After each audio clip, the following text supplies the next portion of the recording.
제가 강원도에서 군 생활을 할 때 일입니다. 한참 일만 하는 일병 때 여름이었습니다. 매일 스트레스 받으며 군 생활을 할 때죠.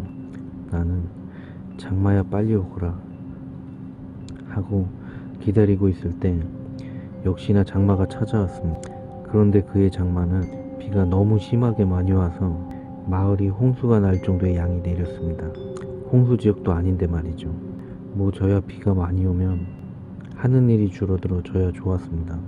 근데 너무 많이 오니까 산사태가 나고 똥 만들러 가야 되고 오히려 더 고생을 했습니다. 근데 장마는 멈출 생각이 없었습니다. 비가 너무 많이 오는 바람에 마을의 홍수가 아주 심하게 났습니다.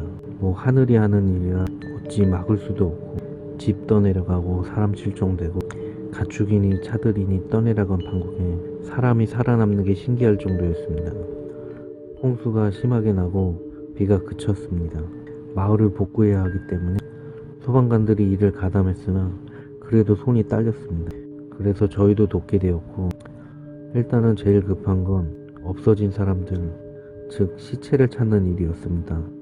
땅인지 강인지 구분을 못할 정도로 물바다가 돼 있어서 보트를 타고 조를 짜서 시체를 찾으러 다녔습니다.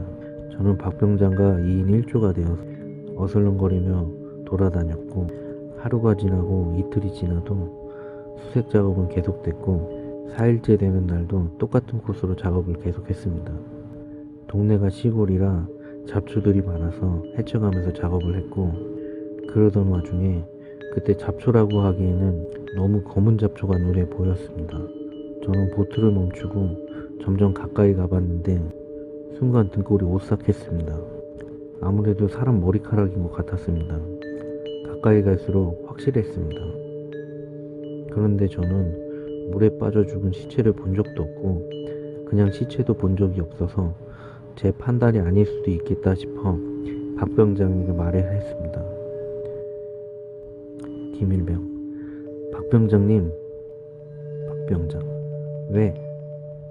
김일병: 제가 지금 시체를 발견한 것 같습니다. 박 병장: 개소리 하지 마라. 김일병: 아닙니다. 제가 보기에는 확실합니다. 박 병장: 어딘데? 제가 그 위치로 노를 저어서 보여주자 박 병장은 잠시 당황하더니 말을 안 하고 생각하는 것 같았습니다. 잠시 뒤에 아무렇지 않게 말했습니다. 박 병장: 저거 시체 아니야. 가자. 김일병: 제가 보기에는 시체가 확실합니다. 검은 잡초는 없지 않습니까? 박 병장: 네가 뭘 아냐? 아니라고. 그냥 가자고. 김일병: 아닙니다. 한번 건져보는 게 낫지 않습니까? 박 병장: 아니라고. 몇 번을 말해. 내가 안다고. 그냥 가자. 김일병: 그래도 그냥 건져보는 게... 박 병장은 갑자기 저에게 큰 소리로 욕을 세트로 내뱉었습니다. 저는 그냥 건져나 보자는 얘긴데 아니라고 우기면서 갑자기 화를 내는 것이었습니다. 저야 일병이라 뭔 힘이 있겠습니까? 고참이 가자는 대로 가야죠. 힘없이 노를 저으면서 작업을 끝내려고 하는데 박 병장이 말했습니다. 박 병장: 미안하다 욕해서. 별거 아니니까 신경 쓰지 마라. 정 찝찝하면 저기 소방관들한테 확인해 달라고 그래. 나는 평소 괴롭히는데 타고난 박 병장인데 욕한 걸로 미안하다고 말하니 이상했습니다. 당황한 건지 겁먹은 건지 표정도 이상하고 못 볼 걸 본 사람 마냥 표정이 굳은 채로 있었습니다. 그런데 저희는 마을을 복구하는데 도우라는 명을 받고 이동하러 가는 도중에 소방관들이 있었습니다. 박 병장이 담배 한 대 피고 가자고 해서 소방관들과 저희 부대원들 몇 명과 모여 담배 피며 사소한 얘기를 나누고 제가 아까 본 시체 같은 검은 잡초 얘기를 했습니다. 그런데 그 상황에서는 그리 심각한 얘기로 받아들이지 않는 건지 모두들 뭔가 아는 듯이 미심쩍은 표정을 지으면서 그러려니 하며 말을 돌렸습니다. 그런데 그때 한 소방관이 위치가 대충 어디냐고 물었습니다. 그래서 저는 위치를 설명해 줬습니다. 그러자 저도 한시름 마음이 놓이더군요. 그리고 각자 이동하고 일을 마치고 부대로 돌아왔습니다. 그래도 고생했다고 뽀글이를 먹을 수 있게 해주더군요.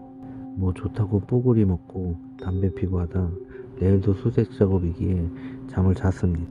그런데 뭔지 모르게 자꾸 머릿속에서 떨어져 나갈 듯 말 듯하게 이상한 기분이 든 채 잠이 들었습니다. 다음날 그 이상한 기분으로 잠을 깨고 역시나 아침부터 수색 작업을 나갔습니다.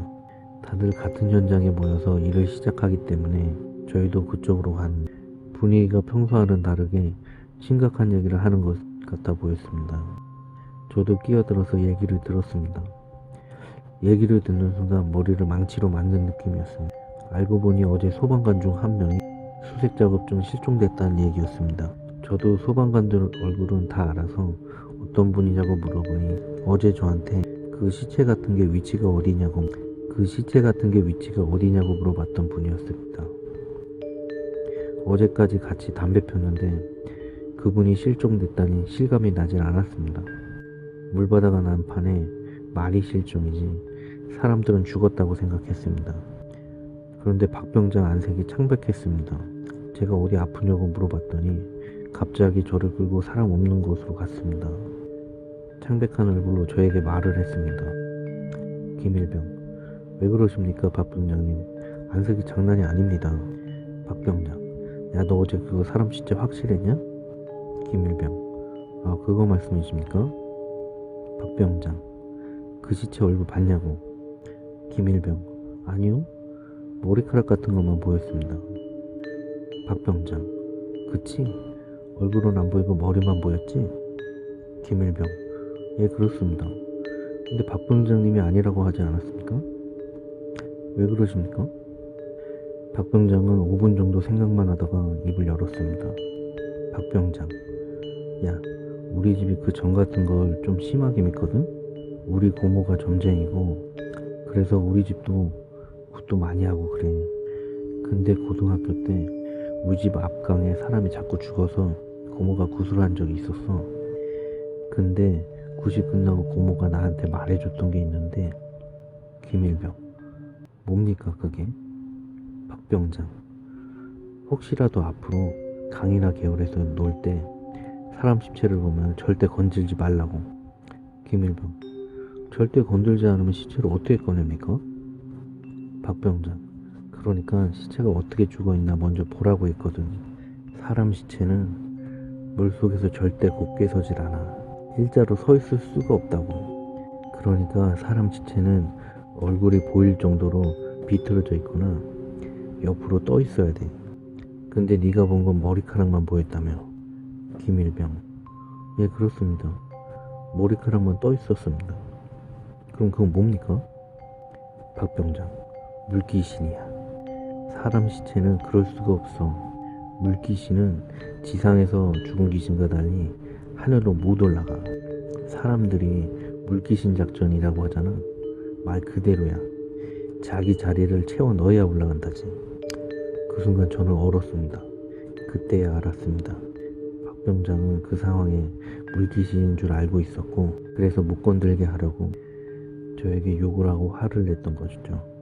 하지만 박병장도 실제로 본 건 처음이라 저한테 바로 말을 할 수가 없었고, 그런데 아니나 다를까 시체 위치를 물어본 소방관이 어제 수색 작업 중 실종됐다는 소리를 듣고 놀라지 않을 수 없었던 거죠.